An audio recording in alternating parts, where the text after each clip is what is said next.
Welcome to another episode of It's in You. Thank you for tuning in today.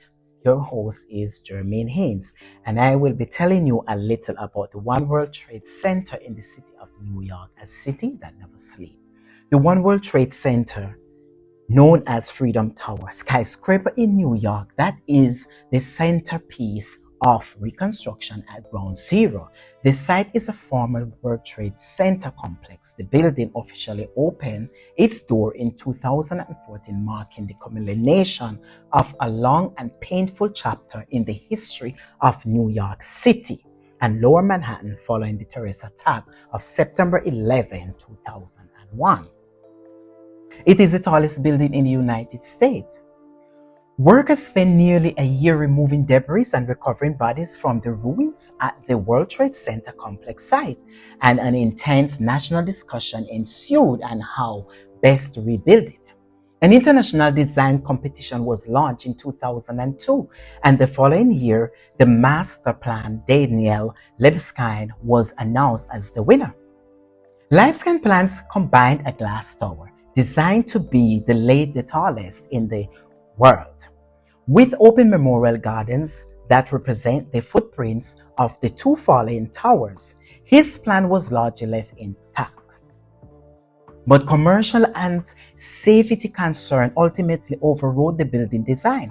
Still further, political and practical considerations influenced the design of the tower until all the remained of Libeskind's vision was overall height of the building 1,776 feet, 540 meters, a reference to the year in which Declaration of Independence was approved by the U.S. Continental Congress. The final design for the building, which was sometimes referred to as Freedom Tower, was developed by New York office of the architecture firm of Skidmore, Owings and Merrill. SOM construction began in 2006. One World Trade Center formally and symbolically fills the void left by the destruction of the Twin Towers. Its bold design aspires to be status of the Twin Towers and an easily recognizable form that draws power from its simplicity. The square plan of the base measures 200 feet, 61 meters on each side, the same size as the footprints of the original Twin Towers and the memorial poles. Unlike the Twin Towers, however, One World Trade Center tapers the top. It is capped by another small square measure, about 150 feet, 46 meters per side, which is rotated 45 degrees so that the midpoint of the square at the bottom or the corners of the square at the top. The monolithic shaft takes on a prismatic form composed of 8 triangles and results from the shifting geometry. At the apex of One World Trade Center, 3 levels of observation decks, planning floors 100 to 102, sit above additional mechanical floors. The 6 feet, 1.8 meter high steel band at the roof as an upper elevation of 1,368 feet, 417 meters, and a lower one of 1,362 feet, 415 meters, the respective heights of the original Twin Towers. The observatory is crowned by a series of communication platforms rings that, together with the 441 foot, 135 meter mast, make up the spur and take overall height of the building to its iconic 1,776 feet. The spur also makes One World Trade Center the tallest building in the Western Hemisphere, surpassing Chicago Willis Tower, officially 1,450 feet, 442 meters tall.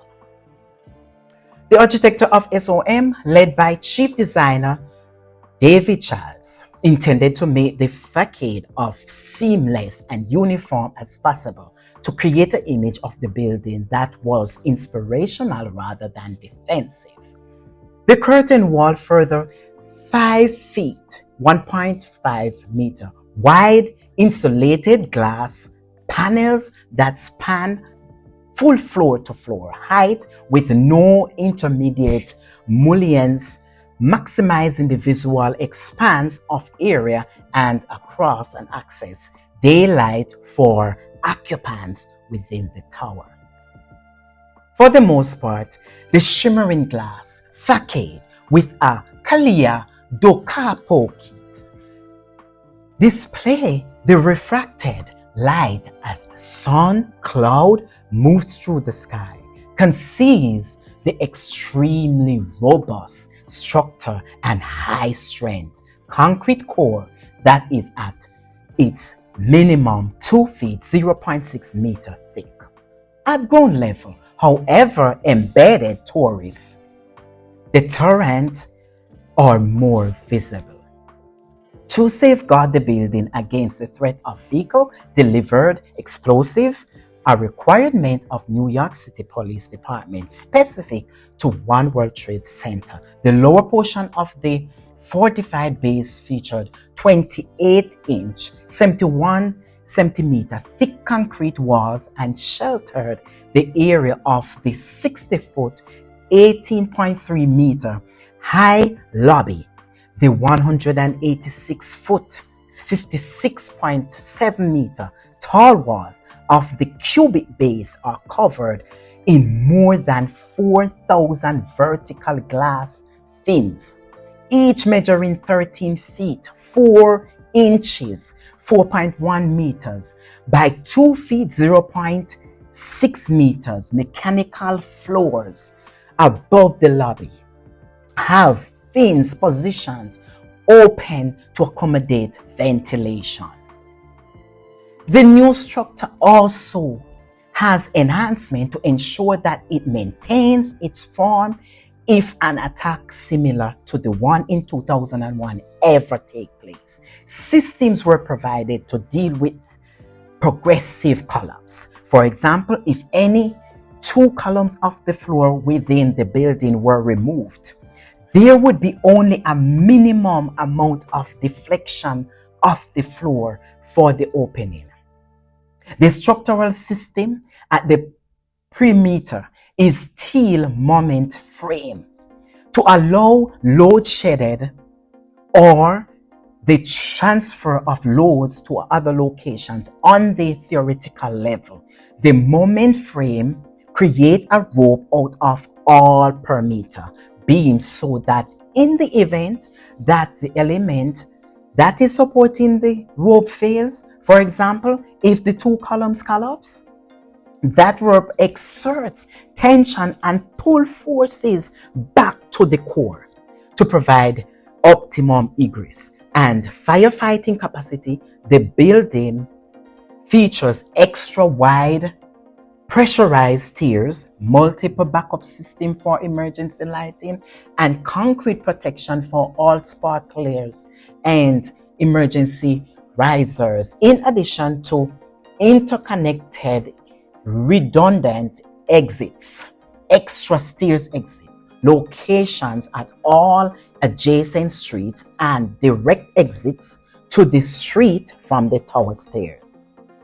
One World Trade Center includes 2.6 million square feet, 242,000 square meters of office space that spans 71 floors at the center of the tower. Media company Condé Nast, which signed on as one of the first tenants, take up nearly 1/4 of the space.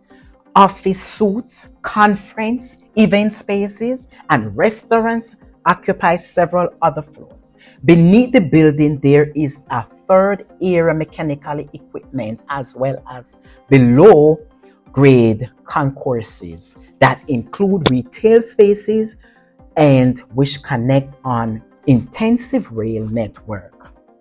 In addition to One World Trade Center, the final complex at the ground zero includes 4 other towers 2 World Trade Center, foundation laid in 2013, designed by Norman Factors. 3 World Trade Center, 2018 by Richard Rogers. 4 World Trade Center, 2013 by Fumihiko Maki. And 7 World Trade Center, 2006 by SOM. This site also includes September 11 Memorial and Museum, completed in 2011 and 2014, respectively. The Perry Lehman Performing Arts Center 2023 and a soaring transportation hub, Oculus 2016, designed by Santiago Calatrava. Skyscraper, a very tall, multi-storied building. The name of the first came in during the 1880s, shortly after the first skyscraper were built in the United States. The development of skyscraper came as a result of coincidence of several technological and social development. The term skyscraper originally applied to buildings of 10 to 20 stories, but by the late 20th century, the term was used to describe high-rise buildings of unusual height, generally greater than 40 or 50 stories. The increase in urban commerce in the United States in the second half of the 19th century augmented the need for city business space and the installation of first safe passenger elevator. In the Haworth department store, New York City in 1857 made practical the erection of the buildings more than 4 or 5 stories tall.